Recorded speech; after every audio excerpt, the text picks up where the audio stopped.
If you look around, you'll see the world can be pretty smart. Okay, very smart. At Capella University, we think education should be smart too. That's why we're reshaping online learning with our FlexPath format. You can set your own deadlines, take classes at your own pace, even leverage your previous experience to move faster. So when it comes to earning your bachelor's degree, you know what kind of choice to make. A smart one. Visit capella.edu to learn more. Capella University. Don't just learn smarter.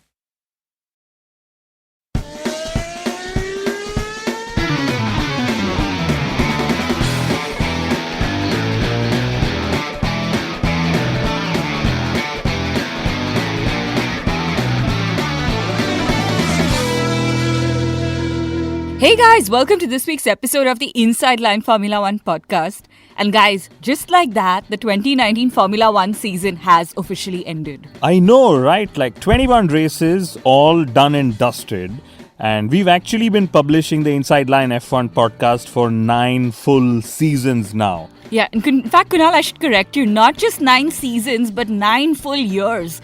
Because guys, we are here with the podcast even through the summer and winter breaks. And we're actually going to continue that this year as well. We're going to be publishing all through the winter period. And except for a tiny break between Christmas and New Year's. But I think in that time, you all have better things to do than listen to our podcast anyway. Yes, basically, we're going to do all we can do to help you cope with your withdrawal symptoms from Formula One. Kunal, you're making our podcast sound like social service, social welfare for the Formula One fan and angst. Yeah, I mean, it is actually social service because it is fueled absolutely by passion alone. And, Formula One doesn't pay us to make Formula One more interesting, which is what we are told we keep doing time and again. But I can guarantee you guys that we are definitely more interesting than like the 2019 French Grand Prix. And actually, even the 2019 Abu Dhabi Grand Prix. So boring. I mean, I think the only topic that made that race kind of interesting was the banter between Binotto, Wolff and Lewis Hamilton about Hamilton possibly going to Ferrari. You know what? Forget Lewis Hamilton. Ferrari needs Toto Wolff. In fact, Wolff to Ferrari is what we all should be petitioning for, I think.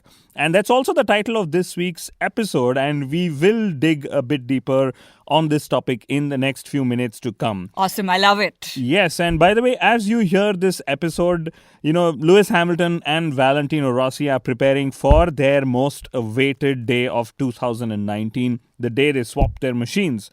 And we will bring to you photos and all other content available on our Facebook page, the Inside Line F1 podcast.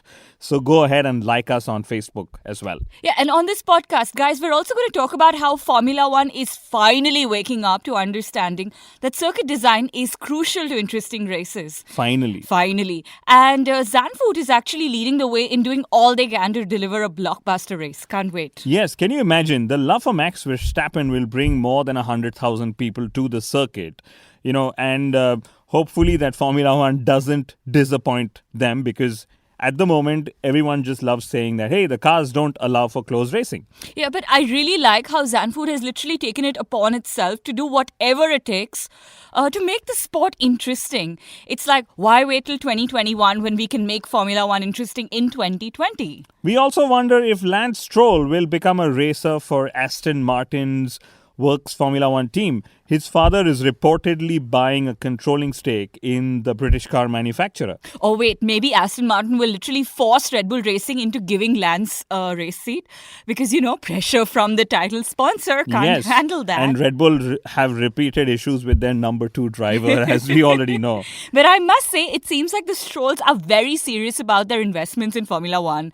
In fact, Kunal, that's just like how we're serious about having fun around their investments, That's what we do on the Inside Line Formula One podcast, making fun of the Strolls' investments. But yes, so a quick reminder, guys, remember to subscribe to us on iTunes, Audio Boom, Google Podcasts, Spotify, and every other platform for your weekly dose of Formula One humor. We love presenting to you Formula One from our different perspective, and from what we know, you guys love our content, so thank you very much. Yeah, we're usually funny. And even if you're not funny, we have like a different perspective and an angle of looking and dissecting things. But how safe of you, Kunal. Yeah, well, it's not just pure fun and games. It's also serious Formula One stuff. But before we resume this episode, here's some proof on why Formula One's not considering going electric? It's because the fans are probably not interested. Because, our episode last week was about Formula One and if it would ever go fully electric.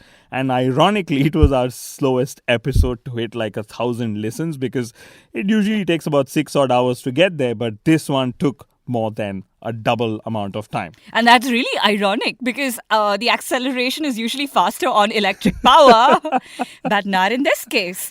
Honestly, I must say that I don't care what powers the racing cars as long as we're getting to see racing. For me, that's the moot point. Yes. So, okay, onwards to Hamilton, Wolff, Ferrari, Binotto. They're all in an interesting space right now. So, as we all know, Lewis Hamilton's contract expires at the end of 2020. As does Toto Wolff's. And if there's one thing that actually stands out in all of this is that Hamilton is waiting to see what Wolff does before deciding on extending his future with Mercedes. And on the Ferrari side, Sebastian Vettel's contract expires at the end of 2020. So it's all very interesting timing. And Kunal, now that we've gotten the facts out of the way, do you really think Lewis Hamilton will switch to Ferrari in 2021? I mean, that's literally the storyline that everyone's been promoting and talking about in Formula One.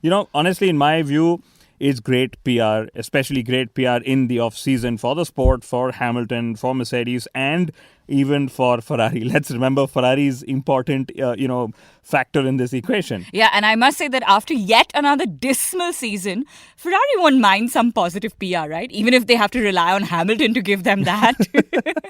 But I think it's just that. Some PR, and in the end, I have a feeling that Lewis Hamilton will continue with Mercedes. But that's just my feeling. Yeah, I mean, that's also what I feel. But honestly, I'd love to see Lewis Hamilton take up the challenge, of trying to win at Ferrari, despite Ferrari, I would say, and against Charles Leclerc. That would be interesting. If you ask me, Ferrari need Toto Wolff more than Lewis Hamilton, like I said a few minutes ago, because it's not the drivers who are necessarily a problem for Ferrari. I mean, come on, Kunal. Neither Ferrari driver has been as error-free as Lewis Hamilton, so they're not the problem, but it could be better. Yes, I do not deny those facts. I feel that the drivers, especially Vettel, is, being made to push over the limit to cover for the team's shortcomings in race management, ever so often. And I know that I'm not doing myself any favors by siding with Vettel here. But back to my point. So, Ferrari need Wolff more than Hamilton. And by Wolff, I honestly mean a team manager who probably isn't an old Ferrari hand. Yeah, and come to think of it, actually, Ferrari's brightest and most successful period in Formula One, it was under the leadership of Jean Todt. Yeah, and what was Todt's background before joining Ferrari? He led Peugeot to their most successful era in motorsport back in the 80s and 90s. And I'm sure you guys all know this by heart, but Todt was then, succeeded by Stefano Domenicali, Marco Mattiacci, Maurizio Arriva-Ben, and now Mattia Binotto. Yeah, and I guess apart from Arriva-Ben, all the others were old hands at Ferrari and they came up the ranks. Yeah, and as for Arriva-Ben, he was, the Marlboro man who knew Ferrari way too well. And at least that's what they all claimed. And all of these men were appointed with the hope that they would be able to lead the team better because of their inside knowledge of Ferrari and, how the team and the brand and the politics work. But clearly that approach hasn't worked time and again. I think it's like 4 team principals down the road, and it's proof enough by now. Yeah, and interestingly, again, Toto Wolff's contract ends by the end of 2020. And there's uncertainty actually on whether Mercedes will continue their Formula One team operations. And there were also rumors about Toto Wolff actually replacing Chase Carey. And I believe Ferrari have a veto on that appointment. So it's all very interesting. Can you imagine Ferrari vetoing Wolff's appointment as the CEO of Formula One only because they want Wolff as the chief of Ferrari? And, like we know from Todt's appointment, you can go from being chief of Ferrari to the CEO of Ferrari, the road car brand. So there's a lot of growth, in the role at Ferrari if one comes for Toto Wolff as well. And as for Lewis Hamilton, I think, Wolff would love to be the man who turned Ferrari around, because that's the one hero everyone's been looking for in the pit lane since over a decade. Yeah, so I'm just going to go ahead and add two and two together. Hamilton said that he will decide on his future after he knows what Wolff is going to be up to. And Kunal, if Toto Wolff comes to Ferrari, I can totally imagine Lewis Hamilton following him and partnering him at Ferrari as well. Because why break up a winning team? Yes, so there's lots of wishful thinking, but all scenarios are possible. This is Formula One, as we all know. And in this Hamilton to Ferrari story, the bigger point is that Ferrari is open to replacing Sebastian Vettel. And up until now, it was never discussed this publicly. It's still not been like a public discussion, but it's been a very public acceptance that, we are happy that, Lewis is available. But maybe it's happening for a reason, that Ferrari is finally trying to make Vettel realize that he is replaceable. Yeah, and in all of this, I loved Charles Leclerc's reaction on this whole Hamilton-Ferrari story. And he said, I'd love to have Hamilton as my teammate. He was literally emphasizing that, hey, it isn't me, but it's Sebastian Vettel who is going to get replaced at Ferrari. Yeah, there's Not a lot. very subtle. Yeah, there is a lot being spoken about Vettel in the media, on our podcast, people questioning his talent, his interest, his motivation, and all of that. And the latest being Mark Webber, who said that Vettel could benefit from professional advice if he wants to save his Formula One career. Yeah, and honestly, it seems like valuable advice to me. This is all, coming from well-wishers who don't want Sebastian Vettel to leave the sport with this tarnished image, but, go out as a 4 times world champion. Or a 40 times spinning champion, one of those things. Yeah, and, I've been noticing that Vettel seems very introspective in his post-season interviews. Kunal, I really hope that he's able to channelize his energies into figuring out what exactly needs a change. Because introspection in itself is not enough and something needs to change. Yeah, and we've been actually saying this since the end of the if he doesn't change something, the thing that changes is going to be him. If that made any sense. But yeah. Yes, so back to more fun stuff. Just days after Lewis Hamilton met the boss at Ferrari, and that whole news piece was broken, it was time for a report to say that, hey, Nico Rosberg had met with Ferrari too, after winning his title in 2016. Yeah, and it's so funny that a continuing theme for Nico Rosberg, despite no longer being on the F1 grid, is that, hey, everything that Lewis Hamilton's done, I've done it as well, Like this weird sibling rivalry that never seems to end. Guys, have you all seen the famous Nico Rosberg meme? That made us laugh, and we'll share it on our Facebook page in case you guys haven't. But Kunal, I'm going to stick my neck out and say that's definitely getting a nomination for the fabulous Inside Line Formula One Podcast Awards. Guys, we're going to have the awards a week before Christmas. So remember to tune in and send us your nominations if y'all have any. And remember, the winner is never who you think it is. And that's the official tagline of our Fun Podcast Awards. We literally spend the whole season researching for some of the more fun elements of the sport so we can guarantee you more than a few laughs. Okay, great. So let's move on to the next item on our agenda for this podcast. So Jean Todt, as the president of the FIA, of course, he said, and I'm going to read this out because it's important. He said, we have understood what we should have understood earlier, the importance of track design. And Kunal, for me, this feels like, the duh moment of the season or the decade or whatever. Because it finally seems that circuits are taking it upon themselves to try and make Formula One fun. Yeah, or you mean Formula Fun? Or Formula One fun. Yeah, Zandvoort has released a lot of footage of their banking, which we all know will be more steep than the one we have at the Indianapolis Motor Speedway.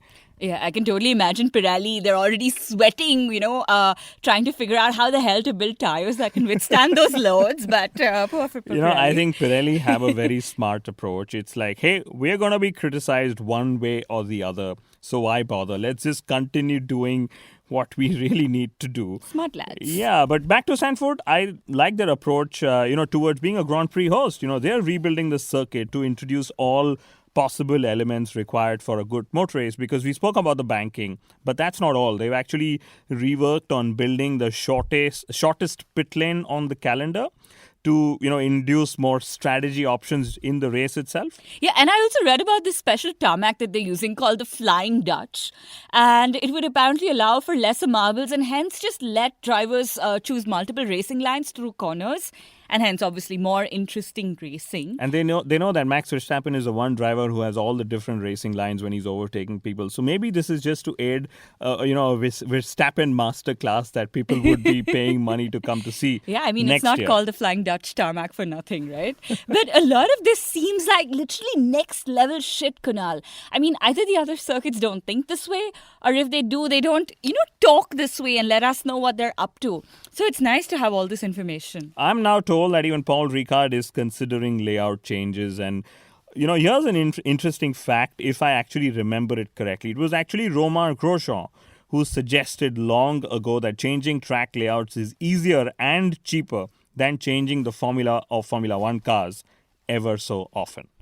Okay, and Lawrence Stroll, we have to talk about him because there are reports that he's looking to purchase a controlling stake in Aston Martin. Guys, that's the troubled British car manufacturer. And Stroll would then own Racing Point and Aston Martin.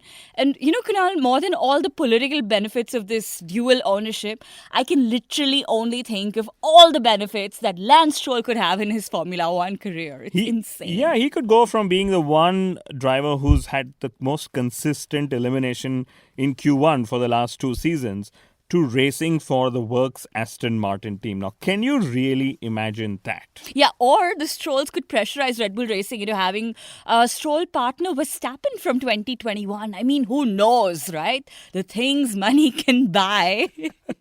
Let's hope he doesn't buy Formula One, because that could be his way of making Lance the world champion or not.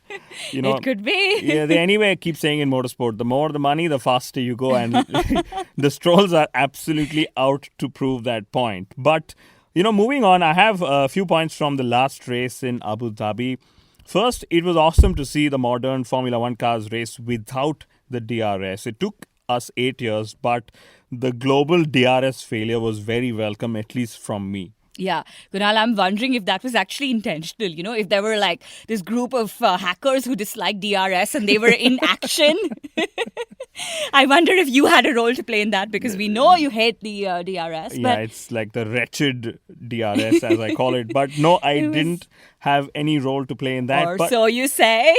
Okay, no comments further, no public comments, but you can buy me a drink and I could probably reveal a little more. But my second observation from the Abu Dhabi Grand Prix was that the entire race was a mirror of the trends we've seen all of 2019. So Hamilton and Mercedes were dominant.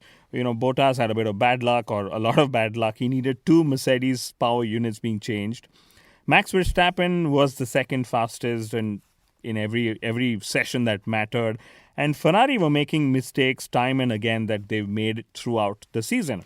Yeah, and finally, we can't forget, but McLaren were dominating the midfield. It's like McLaren are in a class of their own between the top 6 and the midfield. Yeah, I was very excited to say this, Kunal. So, watching Vettel stuck behind Hulkenberg without DRS, that reminded me of the race from 2010, actually, where it was Alonso in a Ferrari and he was stuck behind Vitaly Petrov in a Renault. And guys, we all remember how that race panned out.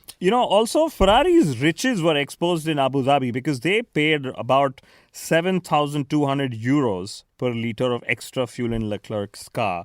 And I did a basic math, 50,000 euros fine divided by the 4.88 litres of extra fuel that they found in Leclerc's car, which, by the way, has become the controversy in itself, that can't Ferrari even refuel their cars to perfection? I guess they have too much money to care about such trivial things. But, the other highlight for me from Abu Dhabi was the journalist Walter Costa. Guys, he's the one who asked these really long and confusing questions in the press conferences. So he was back. It was hilarious as always. So I'm going to say thank you, Walter. And it was really funny because he called Charles Leclerc the pop star of Formula One. Ouch. Yeah, Yes. and I think that was the title that Lewis Hamilton was secretly gunning for. So, sorry, Lewis. In the post-season tests in Abu Dhabi, both Ferrari drivers spun Vettel on the first day. Leclerc spun and crashed on the second day. So I really hope that was ultimately the end of their 2019 errors. But Mithila, for the 2020 Formula One season, I think you and I will need to do like a Havan to ward off the evil spirits of Ferrari. Because Guys, in case you all are wondering, a Havan is like a special prayer that we kind of conduct in Indian tradition to ensure positivity and happiness and peace. And I think Ferrari needs a whole lot of that in 2020. yes, and I'm actually reminded of Binotto's comments regarding their loss in 2019. He blamed it on their car development from 2018. Yeah, so I'm basically hoping that he doesn't blame the 2019 car development for their losses in 2020 because that's a vicious cycle. Basically, he'll never run out of excuses that way. Yeah, when I first read the comment, I really wondered if this was Binotto's way of shrugging off the blame onto the Maurizio Arriva-Ben era of Formula One, because that's what, the easiest thing to do would be. But that's what the off-season is for. It's for to, play the blame game, especially if you are at Ferrari. Yeah. And by the way, if Hamilton to Ferrari doesn't work out and Vettel still decides to kind of move on, I am told that it is none other than Daniel Ricciardo who's on standby to jump into the Ferrari. And Kunal, I'm also guessing that Carlos Sainz's performances in 2019 would have put him on their radar. Yeah, unless, Ferrari just bring back Kimi Raikkonen, because Kimi Raikkonen's out of a contract at the end of 2020 as well. Oh, well. Yeah. They're Ferrari, but they seldom remember that they have a second car going racing, so they don't really care who is in the car. Yeah, and guys, in fact, as we bring to an end our 47th episode of the year, here's thanking the FIA and the World Motorsport Council for retaining a physical version of the checkered flag for the races in 2020. Guys, thank you so much. Oh, yes. Thank you. Thank heavens. It's so good that we're going to have a checkered flag being waved. I don't care who waves it, whether it's a celebrity or the race as long director. as it's not a lap too early. Yes. Yeah, in fact, we had an episode earlier in the year where we urged the FIA to please not take away the checkered flag. So I'm so glad that they listened to us, and I hope they continue listening to us, and that our plea made a difference. Yes. I believe it did. Yes, I agree. On that note, ladies and gentlemen, thank you so much for tuning in. We will be back in a few days. Next week, there is no race, but there will be a fresh episode of the Inside Line F1 podcast. So thank you for listening. And if you like our stuff, please remember to rate us and review us on whatever audio streaming platform you listen to us on. And let us know what you think about Toto Wolff going to Ferrari. We'd Yes. love to hear your views, guys. On that note, adios. Bye-bye.